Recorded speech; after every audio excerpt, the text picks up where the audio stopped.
The war did not begin with a single decision or even a single event. It grew slowly, over years, shaped by fear, power, and a quiet shift in balance that neither side fully trusted. By the time open conflict began, the conditions for war had already been in place for a long time. In ancient Greece, the world was not united under one state. It was made up of many independent city-states, each with its own system, its own leadership, and its own interests. Among these, two stood above the rest in both influence and strength. Athens, a powerful naval city with growing wealth and influence, and Sparta, a land-based power known for its discipline and military tradition. After earlier conflicts against a foreign empire, many Greek states had worked together under a loose alliance. Athens had taken a leading role in this alliance, building a strong navy and organizing a system that allowed it to protect and influence other cities. Over time, this alliance became something more than a partnership. It began to reflect the power of Athens itself. Sparta, on the other hand, led a different kind of alliance. Its strength came from its army and its reputation. It did not seek to expand influence in the same way as Athens, but it maintained a strong network of allies who respected its position. For a time, these two powers existed in a state that could be described as uneasy balance. There was no direct war between them, but there was also no deep trust. Each side watched the other, aware that the balance could shift. As Athens grew stronger, this balance began to change. Its wealth increased through trade and tribute. Its navy became more powerful, and its influence extended across the region. Cities that were once independent found themselves tied more closely to Athens, sometimes by choice, sometimes by pressure. This growth created concern among other states, especially those aligned with Sparta. The question was not only about what Athens had already become, but about what it might become in the future. Power that continued to grow without clear limits created uncertainty, and uncertainty often led to fear. Sparta did not move quickly. Its system was cautious, and decisions were made with care. But as reports of Athenian action spread, the sense that something needed to be done began to take shape. Allies of Sparta raised concerns, pointing to actions taken by Athens that they saw as aggressive or controlling. At the same time, Athens viewed its own position differently. From its perspective, its actions were part of maintaining stability and protecting its interests. It saw its network of allied cities as necessary for security, especially given the threats that had existed in earlier years. This difference in perspective made the situation more complex. Each side believed it was acting in a reasonable way, but each also saw the other as a potential threat. This created a cycle where actions taken for security were interpreted as moves toward dominance. Tensions increased through a series of disputes involving smaller states. These disputes did not involve Athens and Sparta directly at first, but they drew them in through alliances and obligations. Each incident added to a growing sense that conflict was becoming more likely. One of the key factors during this period was the role of alliances. When one city became involved in a dispute, its allies were often drawn in as well. This meant that even local conflicts had the potential to expand into something much larger. As these tensions built, attempts were made to manage the situation. Agreements were discussed, and efforts were made to avoid open conflict. For a time, these efforts delayed the start of war, but they did not remove the underlying causes. The issue was not a single disagreement that could be resolved with one decision. It was a combination of factors, including fear, growth, alliances, and the absence of trust. Each of these factors reinforced the others, creating a situation where stability became harder to maintain. By the time the war finally began, it was not seen as a sudden break from peace, but as the result of a long process.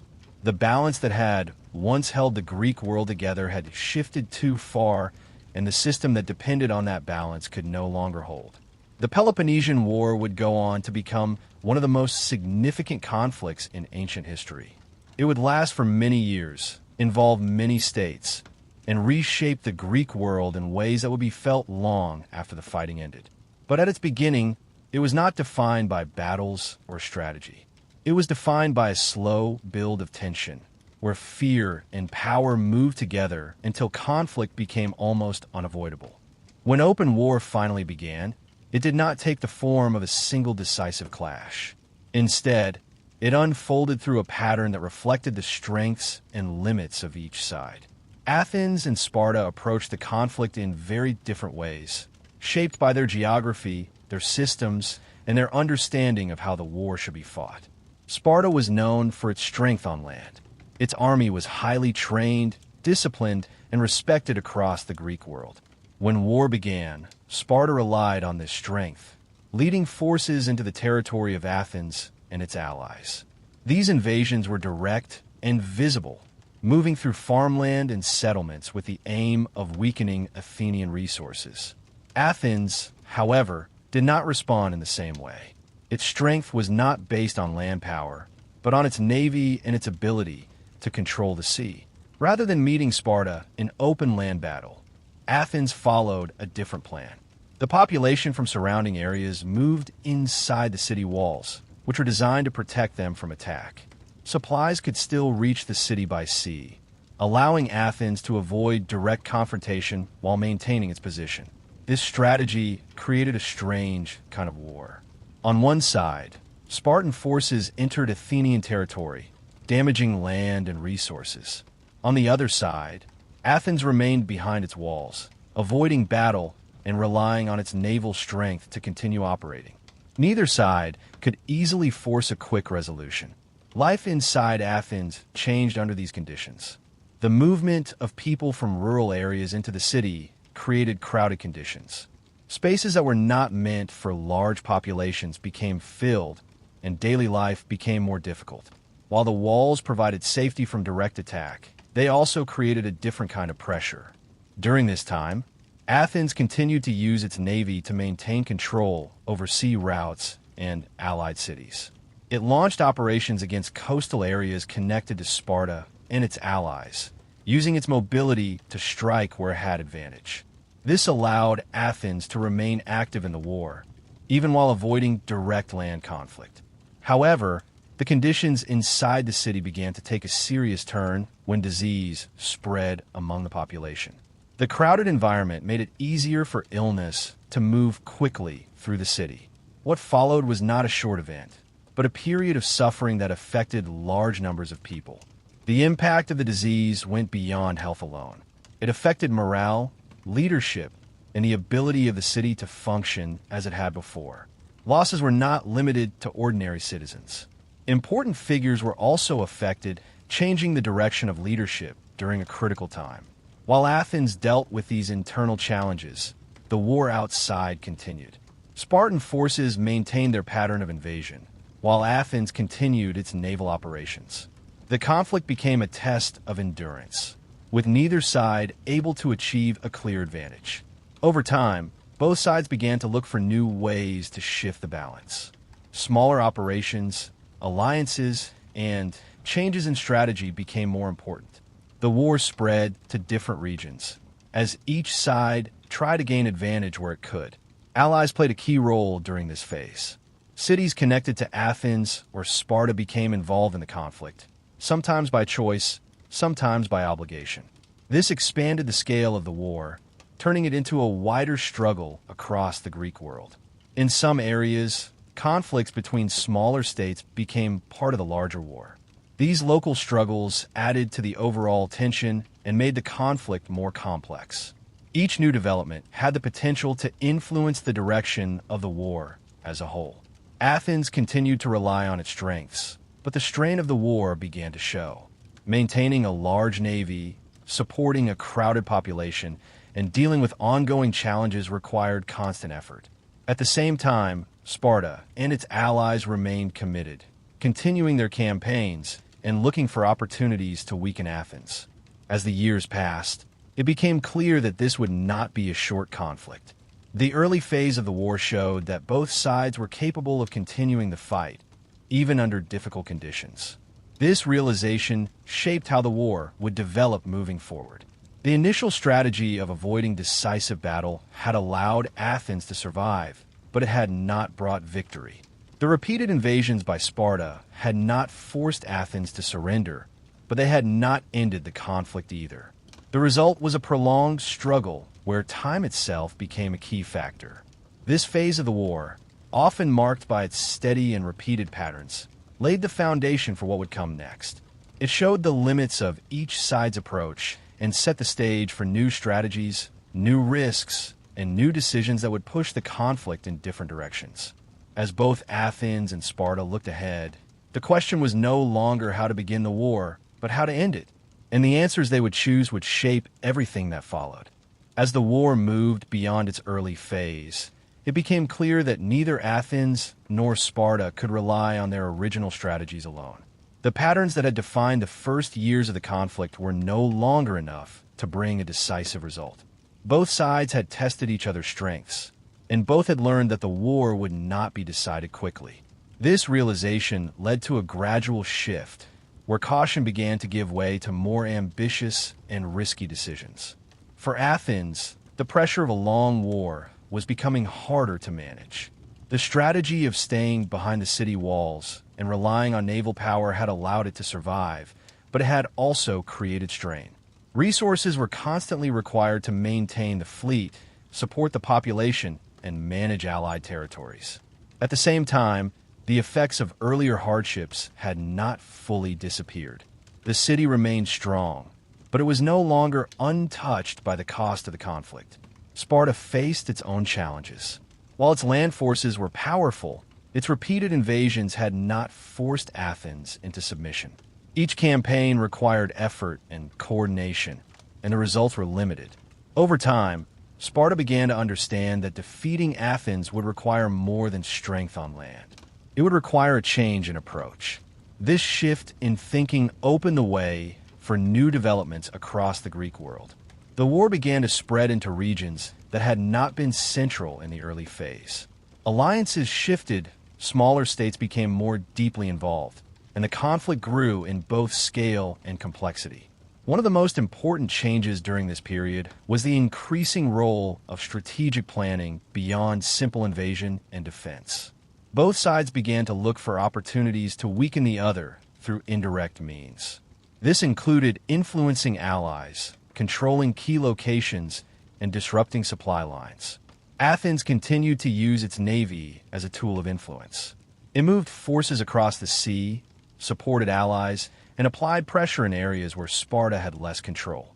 This allowed Athens to remain active in the war, even as it faced challenges at home. Its ability to move quickly across water gave it flexibility that Sparta could not easily match.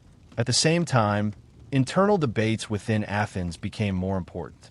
Decisions about how to conduct the war were not always simple, and different voices within the city argued for different approaches. Some favored caution and the continuation of existing strategies. Others believed that a more aggressive approach was needed to bring the war to an end. These debates reflected a deeper question about risk. After years of conflict, the idea of continuing the same pattern without clear progress became less acceptable to some. The desire for a decisive outcome began to grow, even if it meant taking greater chances. This shift in thinking eventually led to one of the most ambitious decisions of the war. Athens chose to launch a large-scale expedition far from its home territory. The goal was to expand its influence and weaken its enemies by opening a new front in the conflict. This decision required a major commitment of resources. Ships, soldiers, and leaders were sent across long distances to carry out the plan. At the time, it was seen by some as an opportunity to change the direction of the war. By striking far from the main area of conflict, Athens hoped to gain a strategic advantage that could not be achieved through existing methods. However, this move also carried significant risk. Operating far from home meant that support and communication would be more difficult. Success depended on coordination, timing, and the ability to adapt to conditions that were not fully known in advance. As the expedition moved forward, the challenges became clear. Resistance was stronger than expected, and the situation did not develop in the way that had been hoped. What had been planned as a bold and decisive move began to turn into a prolonged and difficult effort. Over time, the position of the Athenian forces became more uncertain. Supplies were harder to maintain, and coordination became more complex. The longer the campaign continued without clear success, the more difficult it became to sustain. For those watching from the Greek world, this development had a major impact. The outcome of the expedition would influence not only the strength of Athens, but also the balance of power across the entire conflict. If successful, it could shift the war in favor of Athens. If it failed, the consequences could be severe. As events unfolded, the difficulties continued to grow. The conditions faced by the Athenian forces did not improve, and the situation moved toward a point where recovery became increasingly unlikely. What had begun as an attempt to gain advantage was now becoming a struggle to maintain position. The eventual outcome of this campaign marked a major turning point in the war. The losses were significant, affecting both military strength and morale. Athens, which had once seemed capable of sustaining a long conflict through its resources and strategy, now faced a new reality. The failure of this effort changed how the war was understood by both sides. For Sparta and its allies, it showed that Athens could be weakened in a meaningful way. For Athens, it forced a reassessment of its position and its options moving forward. After this point, the balance of the war began to shift more clearly. Sparta, recognizing the change, began to adjust its own strategy. It looked for ways to build strength beyond its traditional advantages, including efforts to develop naval capabilities that could challenge Athens more directly. This marked the beginning of a new phase, where the war would no longer be defined by the early patterns of invasion and defense. Instead, it would become a more direct struggle for control, with both sides adapting in ways that brought them closer to a final outcome. The Peloponnesian War, which had begun as a conflict shaped by caution and balance, was now moving into a stage defined by risk, loss, and changing power. The decisions made during this period would shape the final phase of the war, where the question was no longer whether one side could gain advantage, but which side could endure long enough to secure victory. As the war moved into its later years, the effects of the earlier turning points became fully visible. The balance that had once allowed Athens to remain strong through its naval power had been weakened, and the confidence that had supported its earlier decisions was no longer as certain. The conflict, which had already lasted for many years, was now entering a phase where endurance, adaptation, and timing would determine the outcome. For Sparta, the changes created new opportunities. The realization that Athens could be weakened through sustained pressure and strategic shifts led to a more focused effort to challenge its dominance at sea.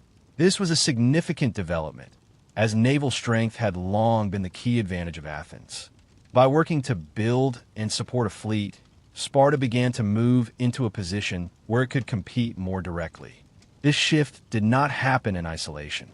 Support from outside the Greek world played an important role in allowing Sparta to develop its naval capability. Resources, funding, and guidance contributed to a gradual transformation. What had once been a clear division between land power and sea power began to blur. At the same time, Athens faced increasing strain. The loss of resources from earlier campaigns, combined with the ongoing cost of maintaining its position, created pressure within the city and across its allied network. Some allied states, seeing the change in balance, began to reconsider their position. Loyalty that had once seemed stable became uncertain in the face of new developments. These shifts affected not only military strength, but also the structure of alliances. Cities that had been firmly connected to Athens began to show signs of resistance or withdrawal. Each loss of support reduced the overall strength of the Athenian system, making it harder to maintain control. Within Athens itself, the long duration of the war influenced decision-making. The desire for stability and the need to respond to new threats created tension between different approaches. Some argued for caution, recognizing the risks of further losses. Others believed that strong action was still necessary to recover what had been lost. This internal tension reflected the larger situation. Athens was no longer in a position of clear advantage, but it still had resources, experience, and the ability to act. The challenge was how to use these strengths in a way that could change the direction of the war. Meanwhile, Sparta continued to apply steady pressure. Its forces operated with increasing coordination, and its growing naval presence allowed it to challenge Athens in ways that had not been possible before. Control of key routes and positions became a central part of this strategy. As the conflict continued, engagements at sea became more important. These encounters were not always decisive on their own, but they contributed to a gradual shift in control. Each success or failure affected morale, resources, and the ability to plan future actions. The war, which had once been marked by clear differences in strategy, was now becoming more balanced in its methods. Both sides were adapting, learning from earlier phases, and adjusting their approach. This created a situation where the outcome depended on a series of developments rather than a single event. Time itself became a critical factor. The longer the war continued, the more strain it placed on both sides. However, the nature of that strain was not the same. Athens, with its reliance on a wide network of allies and resources, faced challenges in maintaining that system under pressure. Sparta, with a more focused structure, aimed to take advantage of these weaknesses. As the later years of the war unfolded, the focus began to narrow. Instead of broad campaigns across many regions, attention shifted toward key areas that could determine the final outcome. Control of important locations, access to resources, and the ability to maintain supply lines became central concerns. In this phase, the margin for error became smaller. Decisions carried greater weight, and the consequences of failure were more immediate. Both sides understood that the war was approaching a point where its direction would be decided. Athens continued to resist, drawing on its remaining strength and experience. Its navy, though challenged, still played a crucial role. Efforts were made to defend key positions, maintain connections with allies, and respond to Spartan advances. Sparta, now operating with a more complete strategy, worked to bring these efforts to an end. By combining its traditional strengths with its new capabilities, it aimed to apply pressure in a way that Athens could no longer fully counter. As this final struggle took shape, the character of the war reflected everything that had come before. The early caution, the periods of endurance, the moments of risk, and the shifting balance of power all contributed to the situation now unfolding. The Peloponnesian War, which had begun as a conflict shaped by fear and rivalry, was now approaching its conclusion through a long process of change. The question was no longer whether one side could gain advantage, but whether the remaining strength of Athens would be enough to continue, or whether the pressure from Sparta would finally bring the conflict to an end. As the war moved toward its final stage, the long years of conflict had already reshaped the balance of power. Athens, once confident in its strength and reach, now faced a situation where each decision carried greater risk than before. Sparta, having adapted its approach and expanded its capabilities, was in a position to press its advantage more directly. The struggle narrowed toward a smaller number of critical points. Control of key routes, access to resources, and the ability to maintain a stable position became more important than broad campaigns. Both sides understood that the war would not continue indefinitely. The question was how it would end, and which side would be able to shape that ending. For Athens, the challenge was no longer simply to hold its ground, but to preserve what remained of its strength. Its network of allies had been reduced, its resources were under pressure, and its ability to act freely had been limited by the events of the later years. Even so, it still possessed experience, organization, and a navy that had not completely lost its effectiveness. Sparta continued to apply pressure with increasing focus. Its strategy now aimed to limit the movement and options available to Athens. By controlling key positions and maintaining a steady presence, it worked to reduce the ability of Athens to recover or reorganize. Naval encounters played a decisive role during this phase. Where Athens had once held clear advantage, the situation had changed. Spartan forces, now supported and more capable at sea, were able to challenge that dominance. Each engagement carried weight, not only in immediate results, but in its effect on morale and long-term position. As these encounters continued, the ability of Athens to sustain its naval operations began to decline. Losses were not always sudden or overwhelming, but they accumulated over time. Each reduction in strength made it harder to maintain control, and each difficulty in coordination added to the strain. At the same time, conditions within Athens reflected the long duration of the war. Resources were limited, and the pressure of years of conflict had affected both the population and the structure of leadership. The city that had once been able to manage a wide and complex system now faced the challenge of maintaining stability under constant strain. Sparta recognized these conditions and continued its steady approach. Rather than seeking a single decisive moment, it focused on maintaining pressure and limiting the options available to its opponent. This method, developed over the later years of the war, proved effective in reducing the ability of Athens to respond. As the final phase unfolded, the position of Athens became increasingly difficult. Its remaining forces were placed under greater demand, while its capacity to replace losses was limited. The balance, which had shifted gradually over time, now moved more clearly in favor of Sparta. The final events of the war reflected this shift. Athens, facing a situation where continued resistance was becoming unsustainable, moved toward the end of its role in the conflict. The exact moment was not defined by a single dramatic action, but by the point at which continuation was no longer possible. When the war came to its conclusion, the outcome marked a clear change in the Greek world. Sparta emerged as the leading power, having achieved what had once seemed uncertain. Athens, though not removed from history, had lost the position it once held. The end of the war did not bring a simple return to stability. Instead, it revealed the extent to which the conflict had affected the entire region. Many city-states had been involved, directly or indirectly, and the long duration of the war had left its mark on each of them. For Athens, the aftermath involved adjustment to a new reality.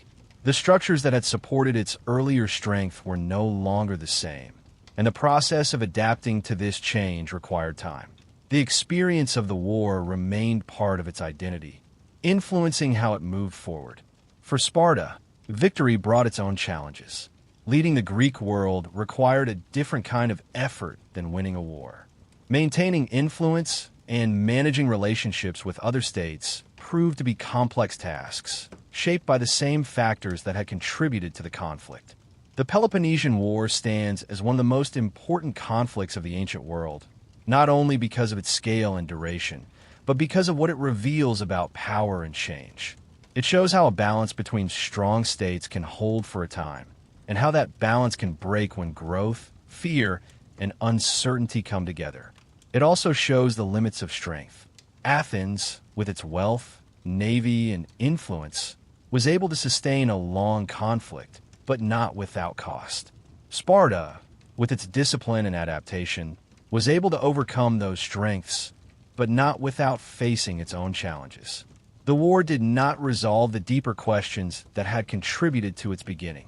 Instead, it demonstrated how those questions could lead to long and complex outcomes. Issues of trust, power, and security remained part of the Greek world even after the fighting ended. As time passed, the events of the war became part of a larger historical pattern.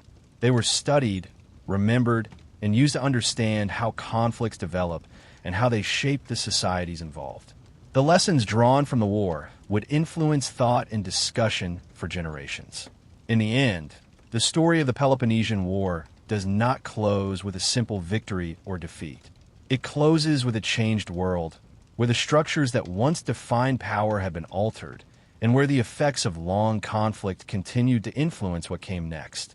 The war began slowly, built through tension and uncertainty, and ended through a long process of pressure and change. And in that process, it left behind a record of how human decisions, shaped by fear and ambition, can lead to outcomes that extend far beyond their original intent.